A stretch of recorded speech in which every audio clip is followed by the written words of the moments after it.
நம்ம ரைட் பண்ணி கீழே ஏறணும். ஏறதா இருந்தாலும் இந்த மலை மேலேயே ரைட் பண்ணி தான் மேலே ஏறணும். இங்கே அதாவது கீழே ரோடு தெரிஞ்சான்னு தெரியல. பட் வச்சுக்கிட்டோம்னா மலை மேலே தான் இறங்கியிருக்கோம். அது தூரத்துலேருந்து பார்க்கும்போது இந்த மலை மேலே எப்படா ரோடு போகுது அப்படின்ற மாதிரி இருக்குது.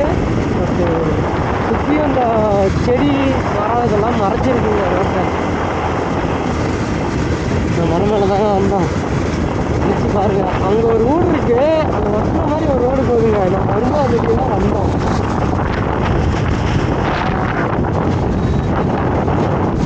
மாதிரி இருக்குங்க.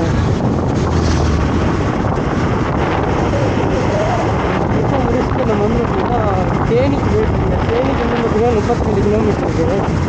தேனிக்கு போயிட்டுருக்குங்க.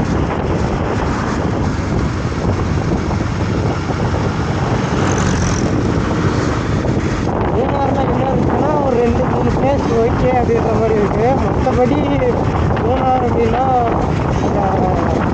போகிற வழி கிளைமேட் அதுக்கோசரமே வரலாம்.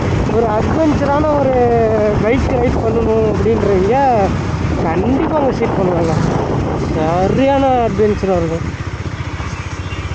அதுவும் நீங்கள் ஒரே ரூட்டை ட்ரை பண்ணாதீங்க. வரது ஒரு ரூட்டு, போகிறது ஒரு ரூட்டு இருக்குது. வரும்போது தேனி வழியாக வாங்க, போகும்போது வந்து கோயம்புத்தூர் வழியாக போனீங்கன்னா, மூணாறுலேருந்து கோயம்புத்தூர் போகிற வழியில் போனீங்கன்னா உங்களுக்கு இந்த தேனியிலேருந்து மூணாருக்கு ஒரு வியூ கிடைக்கும் உங்களுக்கு.